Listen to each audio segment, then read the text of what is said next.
Lost in all of the other activity in the last few months is a Biden administration proposal to create a new Office of Management and Budget circular.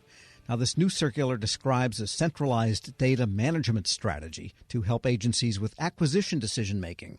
One industry group has questions, though. We get more now from the Executive Vice President for Policy at the Professional Services Council, Stephanie Castro. They want to talk about a data environment where all kinds of procurement data would be brought together. I thought these things sort of exist now. What's the council's take on this proposal? Well, Tom, thanks so much for raising this issue. It is a big deal for OMB to release a proposed new circular, and particularly to ask the public for comments on it. So while we appreciate the visibility into what they're thinking, we do have a lot of questions. And our comments reflected 5 or 6 of these, and I can go quickly through them now. You're exactly right. There are data environments that are created agency by agency. And so what this circular does propose to do is create an enterprise-wide data system to gather, collect, analyze, access, etc., acquisition data. One of the concerns that we have in our government contracting community is, who would be authorized to access that data? How would they protect it? As you know, a lot of the cost and pricing data are business sensitive. And so it really does become the competitor's competitive edge vis-a-vis the rest of the industry. And so who will access this data, how, etc., becomes very, very important. One question would it be what's already publicly available, which is the price of a particular contract, because contracts are public information, and we bought this much of this from this agency for this much, versus how much is bid and range and proprietary information that I guess is recorded by the government, but it's not supposed to be made public. That's a great synopsis of it, Tom, because part of it is, unpacking sub-tier, so your subcontractor, your vendor data. Also, what discounts do you offer to the agency in the course of negotiations? That's also very, very sensitive. And so the comments that we have focus on access and authorization to get these data out of the system. Another one is sub-tier pricing, et cetera, which can be a challenge for even prime contractors to get. Oftentimes from their subcontractor, they'll get a number, but they don't know what comprises that number. Another issue that we have is what requirements are for one agency are not exactly matched to another agency's requirements. And so it could be an apples to oranges comparison here. And so how are they training folks accessing this data to actually understand what it is that they're looking at? Right. If you're looking at, say, the data regarding the acquisition of Canon printers or something, that's one thing. But if you're looking at professional services, those all have a slightly different take and flavor because no two projects are identical. And no two individuals are identical, right? So you may even have one position description for one company, and it requires 5 years experience, but what you pay one individual is not what you pay another individual. And so, again, being able to understand these data, to be able to analyze them, one concern we have, as I mentioned earlier, is how are these folks in the government being trained to look at this data?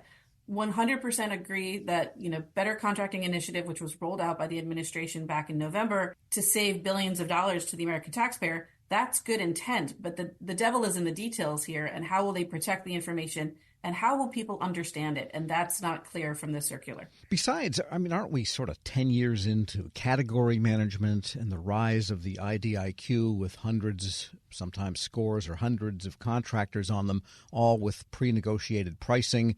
And we're in a basically task order world now. Is this needed at this point? This sounds sort of 1990-ish. I'm glad you raised that, because one of the comments that we have, and you mentioned IDIQs and government-wide acquisition contract vehicles, et cetera, there has also been a push for lowest price technically acceptable versus best value. That is a conversation that's been had over the last decade or so.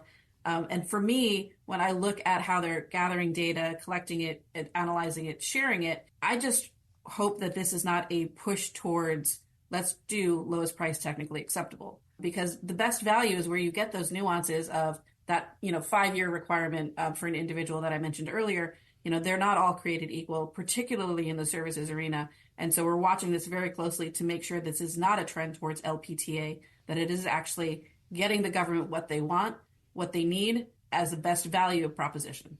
We're speaking with Stephanie Castro. She is Vice President for Policy at the Professional Services Council. And I want to switch topics here and ask you about been out now a couple of weeks now, the National Defense Industrial Strategy. I think people were expecting something more aimed at the fact that there's a shortage of suppliers and of critical commodities needed by the Defense Department. It looked to me like more of a recitation of general supply chain issues and so on. And what was the Professional Services Council take on it? So we welcomed this first ever industrial-based strategy. I was born and raised professionally at the Pentagon. And so for me, a strategy is ends, ways, and means. And the means piece is the resourcing piece. And for me, that's sort of what's missing from this strategy. I'm sure that information will come. But you're right. It does talk a lot about resilient supply chains, making sure they understand as the customer that DoD understands its industrial base, where they're getting certain items, et cetera. There are other areas that are of high interest to the Professional Services Council. And one focus area in this strategy is the workforce readiness. So they talk a lot about touch labor, et cetera, and making sure they can destigmatize production careers for young folks. Because we are the Professional Services Council, we look at the other side of that coin, which is the services piece of it. And we also look at something separate, which is not yet really addressed in the strategy, which is how are you going to train contracting officers within the government or contracting officer representatives in the government to understand technology and what they're looking at? So we're looking to the Pentagon to talk a little bit more about workforce readiness in a holistic manner, not just the touch labor piece. Although if you look at what the DoD's issue is, it's not getting software, for example. There's millions of mediocre software programmers in the country and some really lousy ones that manage to get their stuff into the market. But welders, people that understand how to make a really good complex forging or casting, and the companies to do that kind of stuff with some of the new exotic alloys, that not so much these days. Right. And one of the focus areas they have, obviously is, as I mentioned, the destigmatization of, those kinds of careers for welders, electricians, et cetera. They do have a few lines about targeting critical STEM sets. So talking about wanting the government and government contracting work to be attractive to generations, not just the purely commercial work. And that's where, we are seeing some issues within the professional services community of, why work for a government contractor if you could work for a purely commercial entity? And so that's the struggle. To call it a struggle is probably an overstatement, but that is one of the challenges that we're facing in terms of recruiting, retention, promotion of the next generation of workers. Yeah, it's really a balance, because looking at the tanker that the Defense Department has been trying to buy now, 20, 25 years to get a tanker. There's a couple copies, I guess, flying of this new one, but it's really not in mass production yet. You've got designers, but then you also have those people on the line that have to, make sure the door plugs don't blow off. That would be bad for a tanker with a fighter right. flying underneath it. Sorry. Right. But, that's a defense industrial-based topic. 100%. And I also think about those sustainers, right? The repair personnel who have to be out there, and that's considered a service, right? So when we talk about production lines, I think that's great, but you also have to train the workforce to be able to use what's coming off the production line.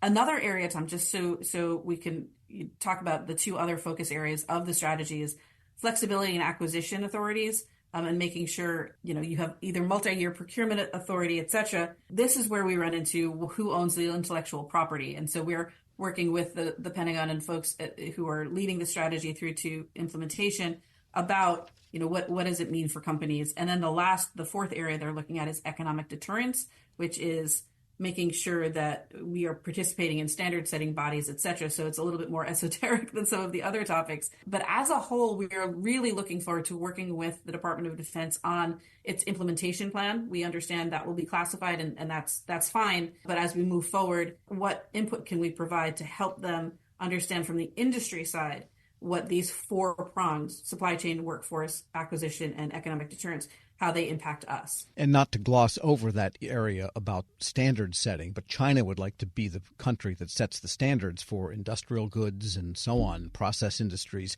And it's always been kind of a United States-led and European-led type of thing that cedes some economic power when you cede the standard-setting power. It's actually a pretty crucial issue. That's exactly right. And I think this is also where our alliances and strategic partnerships come into play of, who are the folks who are going to be standing with us instead setting those standards when you might be across the table from an economic powerhouse like China. A lot of countries around the world are dependent on China for some of their goods. And so making sure that the U.S. has a very strong voice alongside our partners and allies. Well, I have 2 sets of sockets and wrenches and probably always will. So we want to make sure that that standard is still there. Stephanie Castro is Vice President for Policy at the Professional Services